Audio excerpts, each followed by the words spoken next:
Good morning, dear students. Welcome to Classical Physics and Quantum Mechanics. In this lecture, today we are going to discuss about photoelectric effect. Before we are discussing about photoelectric effect, we'll discuss what is photon and its properties. Then we'll discuss about photoelectric effect. If time permits, we'll discuss about Einstein's explanation about photoelectric effect. Yes. So what is photon? What are its characteristics?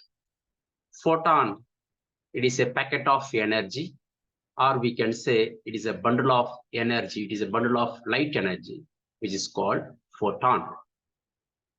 The concept photon was given by scientist, a physicist, Maxwell Planck.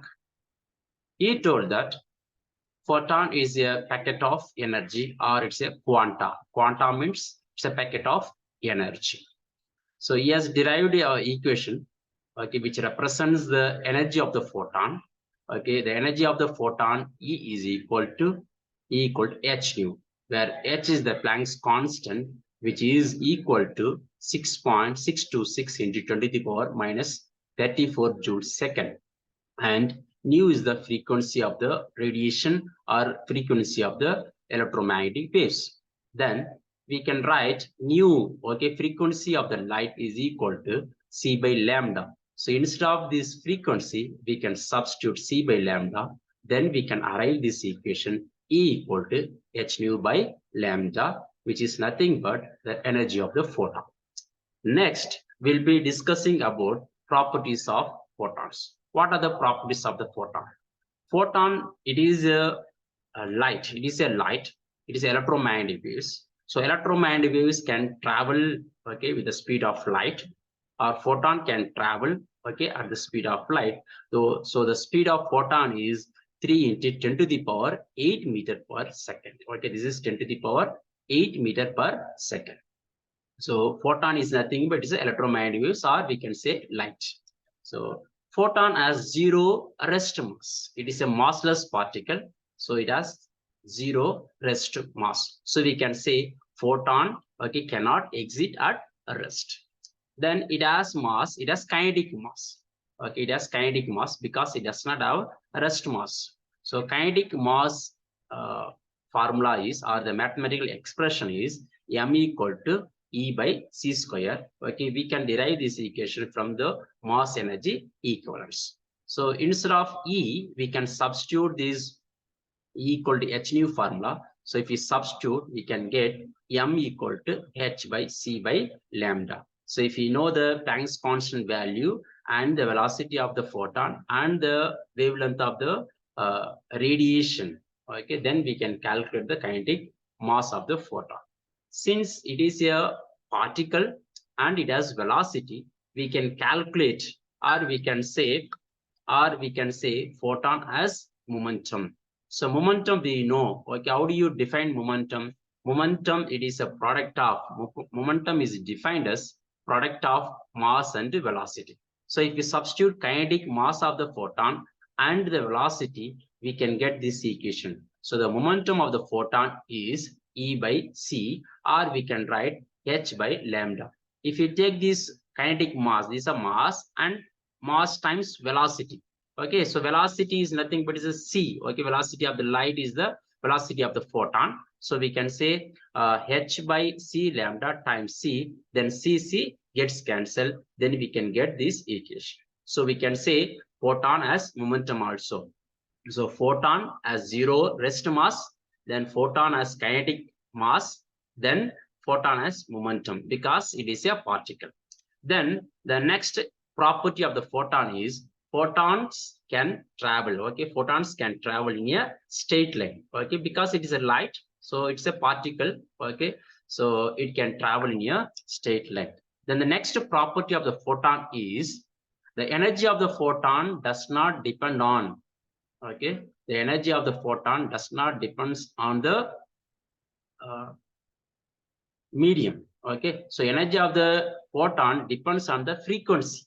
Okay, frequency of the photon, because if you look at this equation E equal to h nu, so here Nu represents the frequency of the radiation. So we can say the energy of the photon depends on the frequency. So that's why, okay, in the sixth point, okay, it is given like this: energy of the photon depends upon the frequency of the photon. So the energy of the photon does not change. Okay, since it depends on the frequency, it does not change when it travels from one medium to another medium. When it travels from water to glass, or glass to water, or air to water, when it changes its medium, when it travels from one medium to another medium, the energy of the photon, the energy of the light, okay, does not change. Okay, yes, then the look at the next property of the photon. The wavelength of the photon changes in different media. Okay, so wavelength can change, so that the velocity of the photon is different in different media. Okay, so the velocity depends on the refractive index of the material, or refractive index of the medium, we can say. So the wavelength of the photon can change. So wavelength is directly proportional to velocity. So velocity changes, wavelength of the material also will change. So velocity of the photon depends on the refractive index of the medium. Then the next property of the photon is, okay, photons are electrically neutral because it does not have any charge. Photons are electrically neutral because photons is nothing but it's a light. So light is nothing but electromagnetic waves. So electrically neutral. This is the next property of the photon. Then photons may show diffraction under given condition. Okay, so because it can travel in a straight line. So when you keep some obstacles, so it can bend along the obstacles so that it can produce diffraction. Okay, so for this we can do a few experiments also. Okay, so lesser experiments, there we can show the diffraction properties or diffraction phenomena of the photon or light. Then the last property of the photon is photons are not deviated by electric and magnetic field because it is electrically neutral. So photon does not deflect. Okay, it won't deviate by electric and magnetic fields. Okay, yes, so these are the properties of photons. So what are the properties? Just will summarize. So first one is it can travel at the speed of light. Okay, the speed of light is 10 to the power, okay, 8 meter per second. So photon is nothing but it's a light energy. And the second one is it has rest mass. Then the third, it does not have rest mass. It has zero rest mass. The third one is it has kinetic mass. Then it has momentum.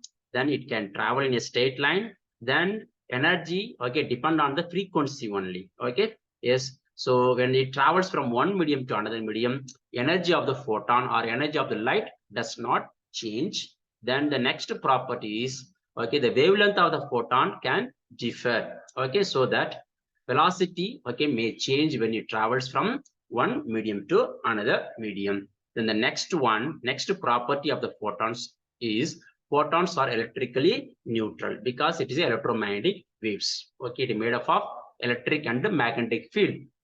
Then photons may show diffraction. Okay, then the last property of the photons is, okay, photon does not deviate, okay, by magnetic and electric fields. Okay, yes, next we'll discuss about photoelectric effect. So what is photoelectric effect? Look at the topic photoelectric effect. Okay, from the topic itself, okay, from the topic we can understand what is the exact meaning of photoelectric effect. Okay, photo, it represents light.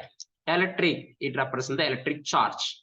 Okay, that is the effect. So when the light strikes the metal surface, okay, electrons will be ejected. Okay, that is the photoelectric effect. So look at the definition of photoelectric effect: the phenomenon of emission of electrons. Okay, the phenomenon of emission of electrons from metal surfaces. Okay, from metal surfaces. Yes, the phenomenon of emission of electrons from the metal surfaces exposed to light energy. Okay, when the metal surface exposed to light energy, okay, of suitable frequency is known as photoelectric effect. It means when the metal surface is exposed to, okay, light energy or light, okay, yes, which has sufficient energy or suitable energy, it can emit the electrons from the metal surface. Okay, which this phenomena is called photoelectric effect. This phenomenon is called photoelectric effect. The electrons emitted by these effects, the electrons emitted by this effect, that means electrons which are ejected from the metal surface due to the photon, okay, are called photoelectrons.